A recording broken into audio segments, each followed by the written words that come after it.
What is up, YouTube? Drew here, just reconditioning this 2013 Corolla. It's in absolutely fantastic shape. It just needs front brakes, which I'm doing, but while I was waiting for the brake pads and rotors to get here, I did something that I do to every car we buy and sell. So you see this gray? That's primer. So this is where there was chips on the edge of the door that made it through to the metal. And if left unchecked, they turn into serious rust, especially in a salty climate.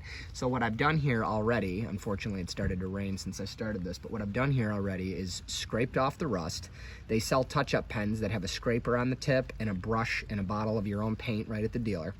So I scraped it down to bare metal, used a toothpick and some automotive primer to protect the bare metal, and then I'll come back, of course, with Barcelona red, which is what this car is, and then eventually clear. And while it doesn't look perfect, it prevents rust. So the big thing on this car is that tiny little chip there. That's like an eighth the size of a grain of rice.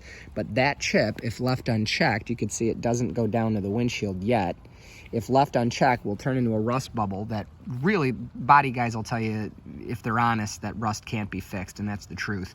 I'll show you in a minute what I mean, but once rust gets here, it'll eventually crack the windshield. The windshield needs to be taken out, a big chunk of the roof cut out, welded. It's just a disaster. It's something that by the time it happens to this car, it's, you know, gonna be a $4,000 car, and nobody's gonna spend the money. They're just gonna deal with a leak and a cracked windshield, and that's no fun. So, you know, every spring I usually do this to get the chips off of our own personal vehicles too. It takes like an hour, and it prevents your car from rusting out. So this one came to us, it was a little bit too late.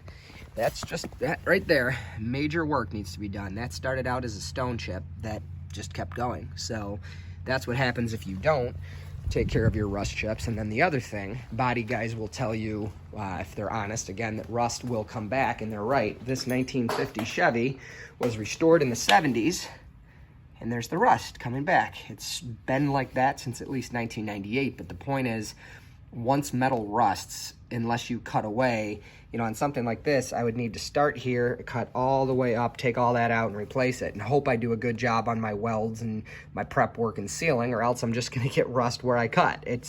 The reality is metal, this type of metal, it's cold rolled steel, so it is rolled. If there's any imperfections in the metal, it's gonna rust anyways, and once rust starts, it can get kind of in between the layers, if you will, of you know, the roll. So this being 70-year-old Detroit steel, not bad at all. But you get into, I hate to throw a stone, but Hyundais, Chevys that use an inferior quality of rolled steel, and I mean, you could very quickly end up with, you know, you see Chevy trucks, they're missing the entire wheel arch.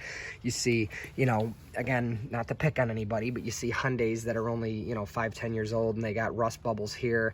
You know, it has to do with the quality of the steel. So the purpose of this video is just to show you guys, you should be checking every spring at least for little chips up in here, and just grind out that rust, put on a primer, put on color, and yeah, you're gonna see it, but it's a heck of a lot better than a rust bubble that big. So hopefully this helps. If it does, like it, give it a thumbs up, subscribe. You'll find a lot of stuff like it on my channel. Thanks.